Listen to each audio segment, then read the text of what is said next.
Hello ဒီနေ့မှာအိမ်မှာလှုပ်ရှားလို့ကောင်းတဲ့ကြက်ဥခောက်ဆွဲလေးလှုပ်ရှားကြပါမယ်ကြက်သွန်ဖြူနီစီတက်ဖို့အတွက်စီပူလာရင်အရင်ဆုံးကြက်သွန်နီလေးထည့်လိုက်ပါမယ်ကြက်သွန်နီလေးနွမ်းပြီးတော့အနှံ့လေးမွှေးလာပြီဆိုရင်ဂျင်းကြက်သွန်ဖြူလေးထည့်ပြီးတော့စီတက်လိုက်ပါမယ်ပြီးရင်တော့ခရမ်းကျင်လေးထည့်ပါမယ်အယောင်လေးလှသွားအောင်အယောင်ဒီမုန့်လေးထည့်လိုက်ပါမယ်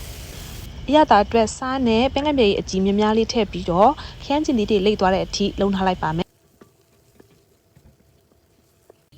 ကဲမီးပြတ်သွားတော့အိုးပြောင်းလိုက်ရပါပြီ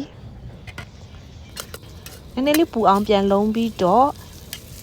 ရင်နွေးလေးထည့်လိုက်ပါမယ်ဟင်းရည်ထည့်ဖို့အတွက်ကြက်ဥ3လုံးကို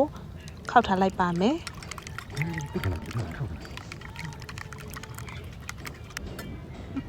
ပြီးရင်တော့ဟင်းရည်လေးအနှံ့ပုံမွေးသွားအောင်ရှော့ကမုန့်လေးထည့်လိုက်ပါမယ်ပွက်ပွက်ဆူနေတဲ့ဟင်းရည်ကိုခုနကခောက်ထားတဲ့ကြက်ဥလေးတွေလောင်းထည့်လိုက်ပါမယ်ပြီးရင်တော့အရင်ရတာရှိတဲ့ကြက်ဥခောက်ဆွဲစားဖို့အတွက်ဟင်းရည်လေးရပါပြီ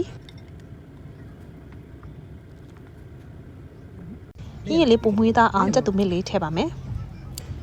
ဒါဆိုရင်တော့အရင်ရတာရှိတဲ့ကြက်ဥခောက်ဆွဲလေးစားလို့ရပါပြီရှင်ကျေးဇူးပါ